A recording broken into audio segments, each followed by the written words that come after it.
Ça fait longtemps, n'est-ce pas? Coucou tout le monde, c'est Mélodie et bienvenue dans cette nouvelle vidéo. Aujourd'hui, j'ai envie de vous parler Twisted Wonderland. Quelle originalité! J'ai décidé d'entamer une nouvelle série de vidéos sur les personnages de Twisted Wonderland. Vu que en ce moment dans le jeu, on a le training camp des Octavinelles, j'ai décidé de commencer par vous présenter le dortoir. Le dortoir Octavinelle est basé sur la sorcière des mers. Sur le logo, on peut voir les tentacules, mais en plus de ça, on a aussi le petit coquillage. Et c'est, si je me souviens bien, le coquillage dans lequel Ursula enferme la voix de Ariel dedans.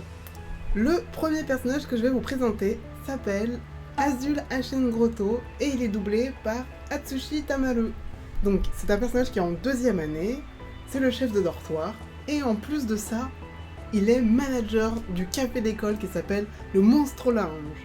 À première vue, il a l'air d'être un garçon tout à fait sérieux, serviable, gentil et intelligent. Mais sous ses petits airs de petit malin, il est très calculateur.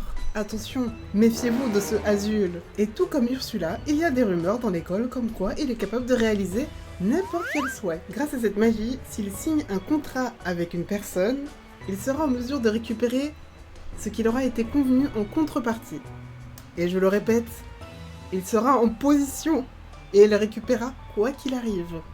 On va passer au deuxième personnage et il s'agit de Jade Olichi, qui est doublé par Komada Wataru. Alors lui aussi il est en deuxième année et c'est le vice-président du dortoir, mais aussi c'est l'assistant personnel de Azul. Il a très souvent une attitude très serviable, très gentille, très polie, mais, parce qu'il y a toujours un mais avec ces personnages, c'est qu'il peut devenir très bizarre.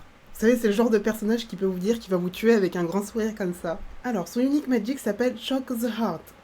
Donc, ce qui veut dire que si vous regardez Jado dans l'œil gauche, vous serez forcé à dire la vérité. Et enfin, le troisième personnage qui représente ce dortoir, c'est Floyd Olichi. Donc, au cas où, si vous n'avez pas remarqué, c'est le frère jumeau de Jade que j'ai présenté juste avant. Pour les différencier, c'est très facile. Je vais vous donner une astuce, vous allez voir, c'est facile. Celui qui a une mèche à gauche, enfin non, à gauche du coup, c'est Floyd, et celui qui a la mèche à droite, c'est Jade. Voilà. Côté caractère, il est très différent de son frère. Il a l'air paresseux, il est imprévisible, il peut avoir des sautes d'humeur. Aussi, il a l'air de s'entendre bien avec tout le monde, mais ça veut pas dire qu'il est apprécié des autres non plus en retour.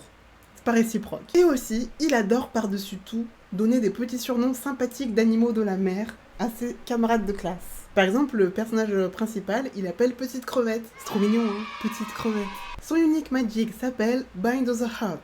Du coup, si son adversaire lui lance un sort, et ben ce sort-là est condamné à échouer. Et parfois, c'est un peu dangereux, surtout quand il y a Juice qui balance un chaudron et que Floyd, il annule son sort et que du coup, le chaudron, il atterrit sur le bureau de Azul où il saccage tout, enfin bref. Et voilà, donc c'est tout pour ce dortoir. Ça faisait très longtemps que je voulais filmer cette vidéo, mais la canicule en a décidé autrement.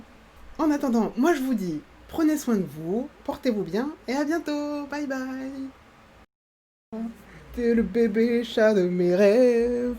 Le bébé chat de mes rêves. Elle veut plus.